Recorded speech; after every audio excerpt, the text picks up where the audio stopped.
মুন্সিগঞ্জে শিশু ধর্ষণ মামলায় যুবকের ৫ বছরের কারাদণ্ড ও হত্যা মামলার এক আসামিকে ফাঁসির আদেশ এবং ২ মামলার প্রধান আসামি ইউপি সদস্য মিঠুকে রিমান্ড।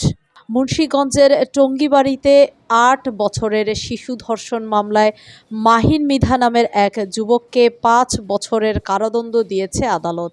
এছাড়াও আসামিকে ১০,০০০ টাকা অর্থদণ্ড ও অনাদায়ে আরও ২ মাসের বিনাশ্রম কারাদণ্ডের নির্দেশ দেওয়া হয়েছে। রবিবার জেলা ও দায়রা জজ আদালতের নারী ও শিশু নির্যাতন দমন ট্রাইব্যুনাল ও শিশু আদালতের বিচারক ফাইজুন্নেসা এ রায় ঘোষণা করেন। দণ্ডিত আসামি মুন্সিগঞ্জ টঙ্গীবাড়ি উপজেলার নরশঙ্কর গ্রামের জুয়েল মৃধার ছেলে। উল্লেখ্য, ২০১৭ সালের ১১ জুলাই ভুক্তভোগীর বাবা বাদী হয়ে টঙ্গীবাড়ি থানায় ধর্ষণের অভিযোগে মামলা দায়ের করেন। মামলায় ৮ জন সাক্ষীর সাক্ষ্য গ্রহণ করা হয়। দীর্ঘ ৭ বছর পর যুক্তিতর্ক শুনানি শেষে এ রায় দেন আদালত। অপরাধী মাহিন মৃধা শিশু থাকায় তাকে ৫ বছরে সশ্রম কারাদণ্ড প্রদান করেছেন আদালত। চার্জশিটে বলা হয়, ভুক্তভোগী ওই কিশোরীকে ২০১৭ সালের ১০ জুলাই বিকেল ৫টার দিকে টঙ্গীবাড়ি উপজেলার নরশঙ্কর এলাকার খেলার একটি মাঠ থেকে জোর করে বাগানের দিকে নিয়ে যায়। পরে শিশুটির হাত পা বেঁধে জোরপূর্বক তাকে ধর্ষণ করে রক্তাক্ত অবস্থায় পাশের একটি ডোবায় ফেলে দেয়। ডোবায় পানি কম থাকায় শিশুটি প্রাণে বেঁচে গেলেও মানসিক ও শারীরিকভাবে অসুস্থ হয়ে পড়েন। অসুস্থ অবস্থায় প্রথমে তাকে টঙ্গীবাড়ি উপজেলা স্বাস্থ্য কমপ্লেক্সে, পরে মুন্সিগঞ্জ জেনারেল হাসপাতাল থেকে চিকিৎসা দেওয়া হয়।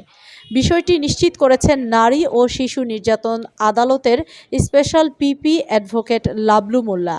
তিনি এ রায়ে সন্তুষ্টি প্রকাশ করেছেন। অপরদিকে হত্যা মামলার এক আসামিকে ফাঁসির রায় দিয়েছেন আদালত। মুন্সিগঞ্জের শ্রীনগরে আরশেদ আলী হত্যা মামলার আসামি শহীদুল ইসলাম ওরফে জহুরুলকে ফাঁসির আদেশ দিয়েছেন আদালত। রবিবার দুপুরে মুন্সিগঞ্জ অতিরিক্ত জেলা ও দায়রা জজ দ্বিতীয় আদালতের বিচারক খালেদা ইয়াসমিন উর্মি এই রায় দেন। মামলার এজাহারের বিবরণীতে জানা যায়, ২০১২ সালের ৯ জুন সকাল 10:30টার দিকে মুন্সিগঞ্জ শ্রীনগর উপজেলার বাঘরা নয়াবাড়ি এলাকার আরশেদ আলীর বাড়ির পাশে একটি গাছের নিচে বিশ্রাম নিচ্ছিলেন।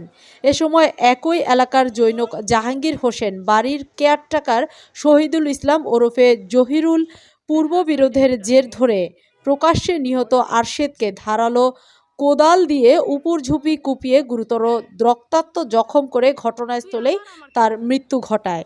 ঘটনার ২ দিন পরে নিহতের স্ত্রী রহিমা বিবি বাদী হয়ে শ্রীনগর থানায় হত্যা মামলা দায়ের করেন। ওই মামলায় ৯ জন সাক্ষী সাক্ষ্য প্রদান করেন।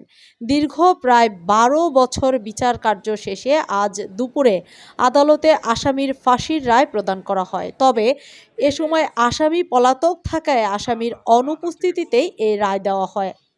বিষয়টি নিশ্চিত করেছেন ওই আদালতের রাষ্ট্রপক্ষের কৌঁসুলি অ্যাডভোকেট সিরাজুল ইসলাম পল্টু। এদিকে গজারিয়ায় নির্বাচনে হট্টগোল ও সাংবাদিকের ওপর হামলার প্রধান আসামি মিঠুকে ১ দিনের রিমান্ড দিয়েছে আদালত। প্রসঙ্গত, গেল ৮ই মে মুন্সিগঞ্জের গজারিয়া উপজেলা নির্বাচনে ভোটকেন্দ্র দখল, পুলিশের ও সাংবাদিকের ওপর হামলার ঘটনা ঘটায় গজারিয়া হোসেন্দি ইউনিয়ন পরিষদের চেয়ারম্যান মনিরুল হক মিঠু। এতে নির্বাচনী পরদিন মিঠুকে প্রধান আসামি করে ২০০ জনের বিরুদ্ধে মামলা দায়ের করেছেন পুলিশ। অপরদিকে সাংবাদিকের ওপর হামলার দায়েও পৃথক মামলা করা হয়েছে। ২ মামলার প্রধান আসামি ইউপি সদস্য মিঠুকে শনিবার রাত ৯টার দিকে ঢাকার শাহজাহানপুরের একটি বাসা থেকে অভিযান চালিয়ে আটক করা হয়। রবিবার দুপুরে তাকে আদালতে হাজির করে ৭ দিনের রিমান্ড আবেদন করেন মামলার তদন্তকারী কর্মকর্তা মহিদুল ইসলাম। শুনানি শেষে ১ দিনের রিমান্ড আদেশ দেন গজারিয়া আমলি আদালতের বিচারক senior judicial magistrate Rahima Akter. সুপ্রিয় দর্শক, দেশে বিদেশের এমন সব আরও তথ্য পেতে আমাদের ফেসবুক পেজের ফলো বাটনটি চাপতে ভুলবেন না। নিউজটি ভালো লাগলে লাইক, কমেন্ট, শেয়ার করে পাশে থাকুন। ধন্যবাদ।